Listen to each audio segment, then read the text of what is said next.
നിങ്ങൾക്ക് ഇങ്ങനെ വരയ്ക്കണം. പക്ഷെ നിങ്ങൾ വരച്ച് തീരുമ്പോൾ അത് ഇങ്ങനെയാകും. നിങ്ങൾക്ക് ആരോട് ചോദിക്കണമെന്ന് അറിയില്ല, എന്ത് ചെയ്യണമെന്നും അറിയില്ല. അതുകൊണ്ടാണ് നിങ്ങൾ കുറേ കാലം റിക്വസ്റ്റ് ചെയ്തൊരു വീഡിയോ ഞങ്ങൾ നിങ്ങൾക്ക് വേണ്ടി ചെയ്യുന്നത്. That is shading and detailing. Intro.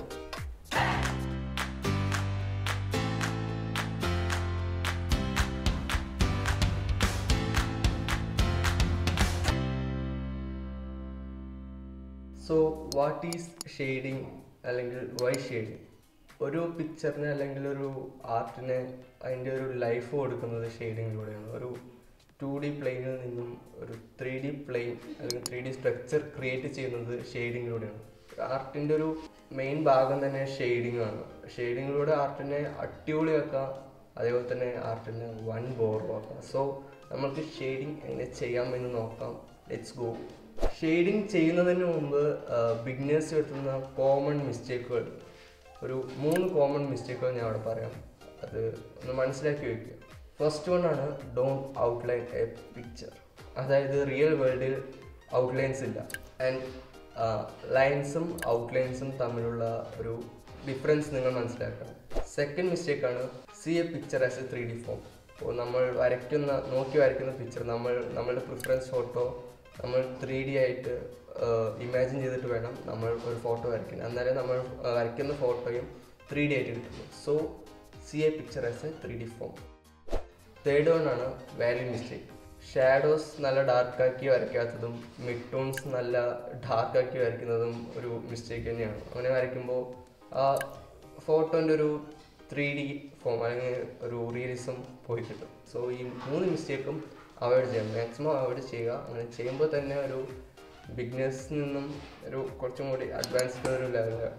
നമ്മൾ ഇന്നൊരു ഫേസാണ് ഷെയ്ഡ് ചെയ്യുന്നത്. ആ ഫേസ് ഷെയ്ഡ് ചെയ്യുന്നതിലൂടെ തന്നെ എങ്ങനെ ഷെയ്ഡിങ് ചെയ്യാമെന്ന് പഠിക്കണം. ഞാനിവിടെ ഫേസിൻ്റെ ഒരു മെഷർമെൻറ്റ് വരച്ച് വെച്ചിട്ടുണ്ട്. നിങ്ങൾക്ക് മെഷർമെൻറ്റ് ഈസി ആയിട്ട് ഗ്രിഡ് ഉപയോഗിച്ച് ചെയ്യുന്നതാണ്. ഗ്രിഡ് ഉപയോഗിച്ച് വരയ്ക്കാൻ അറിയാത്തവർക്ക് മേലെ ലിങ്ക് ഇട്ടിട്ടുണ്ട്. ആ ലിങ്ക് ക്ലിക്ക് ചെയ്ത് വെച്ചാൽ ഗ്രിഡ് യൂസ് ചെയ്തിട്ട് അങ്ങനെ ഒരു ഫോട്ടോ വരയ്ക്കാമെന്ന് പഠിക്കാം. So first layering. നമ്മൾ വരയ്ക്കുന്ന ഫോട്ടോ ക്ലിയർ ആയിട്ട് ഫസ്റ്റ് തന്നെ ഷെയ്ഡ് ചെയ്യുന്നതിന് മുമ്പ് തന്നെ അണ്ടർസ്റ്റാൻഡ് ചെയ്തിട്ട് വേണം ഷെയ്ഡ് ചെയ്യാൻ.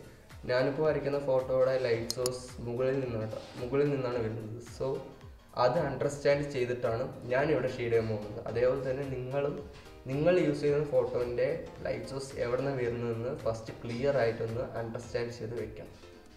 ലൈറ്റായിട്ടൊന്ന് ഷെയ്ഡ് ചെയ്യണം. ഈ ഫോട്ടോ ഫുള്ളായിട്ട് ലൈറ്റായിട്ടൊന്ന് ഷെയ്ഡ് ചെയ്യണം.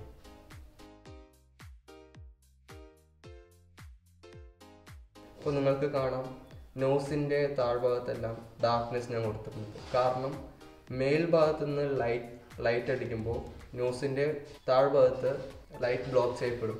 അതുകൊണ്ട് അവിടെ ഷാഡോ വരുന്നതുകൊണ്ട് ഡാർക്കാക്കി നമ്മൾ വരയ്ക്കണം. ആൻഡ് ചാടിക്കേറിയിട്ട് തന്നെ ഫസ്റ്റ് തന്നെ ഷെയ്ഡ് ചെയ്ത് വരാൻ പറ്റില്ല, എല്ലാം അങ്ങനെ വരച്ച് വരാൻ പറ്റില്ല. അതിന് ഓരോ സ്റ്റെപ്സ് ഉണ്ട്. അതായത് ഫസ്റ്റ് ഒന്ന് ലൈറ്റായിട്ടൊന്ന് ഷെയ്ഡ് ചെയ്യുക. അതിനുശേഷം ഡാർക്കർ സ്ഥലത്ത്, അതായത് ലൈറ്റ് ടച്ച് ചെയ്യാത്ത സ്ഥലത്ത് ഡാർക്കായിട്ട് വരയ്ക്കുക. ആൻഡ് ലൈറ്റ് ഡയറക്റ്റായിട്ട് ടച്ച് ചെയ്യുന്ന സ്ഥലങ്ങളിൽ എറേസർ ഉപയോഗിച്ച് അതിൻ്റെ ഹൈലൈറ്റ് വരയ്ക്കുക. ഇത് 3ഉം ചെയ്തതിന് ശേഷം ബ്ലെൻഡ് ചെയ്യുക. ഞാൻ അവിടെ ബ്ലെൻഡ് ചെയ്യാൻ യൂസ് ചെയ്യുന്ന മെറ്റീരിയലാണ്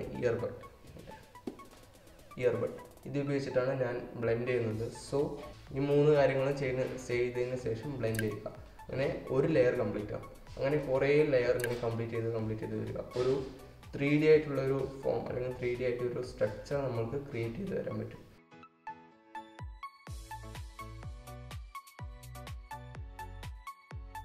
ഞാനിവിടെ ഐ എങ്ങനെ വരച്ചിരിക്കുന്നത് നിങ്ങൾക്ക് കാണാൻ പറ്റും.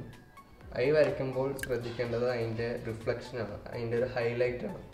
സോ അതിൻ്റെ ഹൈലൈറ്റ് വരയ്ക്കുമ്പോൾ ചുറ്റും നല്ല ഡാർക്കായിട്ട് വേണം വരയ്ക്കാൻ. കാരണം അതിൻ്റെ ഹൈലൈറ്റ് എടുത്ത് കാണണം. അപ്പോൾ ഐയിൽ ഹൈലൈറ്റ് വരയ്ക്കുമ്പോൾ ചുറ്റും നല്ല ഡാർക്ക്നെസ്സിൽ വരയ്ക്കണം. അങ്ങനെ ഓരോ ലെയറും കംപ്ലീറ്റ് ചെയ്ത് വരുമ്പോൾ നമ്മുടെ ഈ ഒരു ഫോട്ടോ, ഈ ഒരു ഫേസിൽ ഒരു 3D സ്ട്രക്ചർ, ഒരു 3D ആയിട്ട് ഫോം ചെയ്ത് വരും. ഡാർക്ക് ആക്കേണ്ട അവിടെ കൂടുതൽ ഡാർക്ക് ആക്കുക, നല്ല ഹൈലൈറ്റ് ആയിട്ടുള്ള സ്ഥലങ്ങളിൽ കൂടുതൽ ഹൈലൈറ്റ് ആക്കുക. ആൻഡ് എല്ലാ വാല്യൂസും നമ്മൾ ഈ ഫോട്ടോയിൽ ഉൾപ്പെടുത്തണം. അപ്പോൾ അതായത് വൈറ്റും ബ്ലാക്കിൻ്റെ ഇടയിൽ കുറേ വാല്യൂസ് ഉണ്ടല്ലോ, കുറേ ഷെയ്ഡ്സ് ഉണ്ടല്ലോ. ആ ഷെയ്ഡ്സ് എല്ലാം നമ്മൾ യൂസ് ചെയ്യുമ്പോൾ തന്നെ ആ ഫോട്ടോയിൽ ഒരു റിയൽസും കിട്ടും. നമ്മുടെ മൈൻഡിൽ ഇമാജിൻ ചെയ്യണം നമ്മൾ ഒരു 3D സംഭവമാണ് ഷെയ്ഡ് ചെയ്യുന്നത്. എന്നാൽ തന്നെ നമ്മൾക്ക് വരയ്ക്കുന്ന ഫോട്ടോ 3D ആയിട്ട് കിട്ടും. സോ ഇങ്ങനെയാണ് ഫേസ് ഷെയ്ഡ് ചെയ്യുക. ഫേസ് മാത്രമല്ല, എല്ലാ സംഭവം ഇങ്ങനെ തന്നെയാണ് ഷെയ്ഡ് ചെയ്യുക. ആൻഡ് നെക്സ്റ്റ് നമ്മൾക്ക് ഹെയർ എങ്ങനെ ഷെയ്ഡ് ചെയ്യാമെന്ന് നോക്കാം. ഫസ്റ്റ് ഹെയറുടെ ഒരു ഔട്ട്ലൈൻ വരയ്ക്കുക. ഹെയറുടെ ഔട്ട്ലൈൻ വരയ്ക്കുമ്പോൾ തന്നെ അതിൻ്റെ ഒരു ഫ്ലോ ഉണ്ട്. ഒരു ഹെയറിന് ഓരോരുത്തരുടെ ഹെയറിനും ഓരോ ഫ്ലോ ഉണ്ട്. ആ ഫ്ലോ ഒന്ന് മനസ്സിലാക്കിയിട്ട് വേണം ഔട്ട്ലൈൻ വരയ്ക്കാൻ.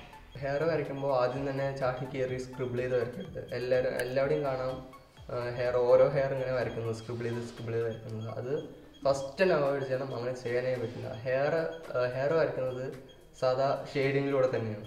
ആൻഡ് മുൻപ് ഫേസ് ഷെയ്ഡ് ചെയ്ത പോലെ നമ്മൾക്ക് അറിയണം ലൈറ്റ് സോഴ്സ് എവിടെ നിന്നാണ് വരുന്നത്, എന്നിട്ട് വേണം ഷെയ്ഡ് ചെയ്യാൻ തുടങ്ങാം. ആൻഡ് ഷെയ്ഡ് ചെയ്ത ശേഷം ലൈറ്റ് ഡയറക്റ്റായിട്ട് ഹെയറിൽ ടച്ച് ചെയ്യുന്ന ഭാഗത്ത് നമ്മൾ ഇറേസർ വെച്ച് അതിനെ ഹൈലൈറ്റ് ചെയ്യണം. ഇങ്ങനെ ബ്ലെൻഡ് ചെയ്ത ശേഷം ഇതേപോലെ ഇനിയും കണ്ടിന്യൂ ചെയ്യുക. ഡാർക്കായിട്ടുള്ള സ്ഥലങ്ങളിൽ പിന്നെയും ഡാർക്കാക്കുക. അങ്ങനെ കുറച്ചൊന്ന് ഷെയ്ഡുള്ള ഭാഗങ്ങളിൽ ലൈറ്റായിട്ട് ഷെയ്ഡ് ചെയ്യുക. ആൻഡ് ക്ലിയർ ആയിട്ട് നല്ല സ്ട്രൈറ്റ് ആയിട്ട് ലൈറ്റ് ടച്ച് ചെയ്യുന്ന ഭാഗത്ത് നല്ല ഹൈലൈറ്റ് ചെയ്യുക. എറേസർ വെച്ചിട്ട് ഹൈലൈറ്റ് ചെയ്യുക. ആൻഡ് ഓരോ ലെയറും ഡാർക്ക് ചെയ്യുക, അതിനെ ബ്ലെൻഡ് ചെയ്യുക. ആൻഡ് ബ്ലെൻഡ് ചെയ്ത ശേഷം അതിനെ ഹൈലൈറ്റ് ചെയ്യുക. ആൻഡ് കുറേ ലെയർ കഴിഞ്ഞതിന് ശേഷം നമ്മൾക്ക് അതിൻ്റെ ഡീറ്റെയിലിംഗ് കൊടുക്കാം, അതായത് ടെക്സ്ചർ കൊടുക്കാം. എല്ലാ ഹെയറും ഇങ്ങനെ ഫ്ലോ ആയിട്ട് തന്നെ ഒരേ ഫ്ലോയിൽ കിടക്കില്ല, അതിൽ ഓവർലാപ്പിംഗ് ഹെയർസ് ഉണ്ടാവും. സോ പെൻസിൽസും എറേസേഴ്സും ഉപയോഗിച്ചിട്ട് ആ ഓവർലാപ്പിംഗ് ഹെയർസും വരയ്ക്കാം.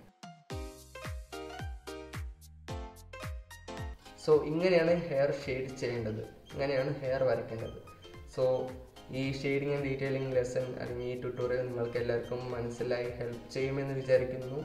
ഇനിയും പുതിയ അടിപൊളി വീഡിയോസുമായി ഇനിയും വരുന്നതായിരിക്കും. So stay tuned and stay where. Bye by.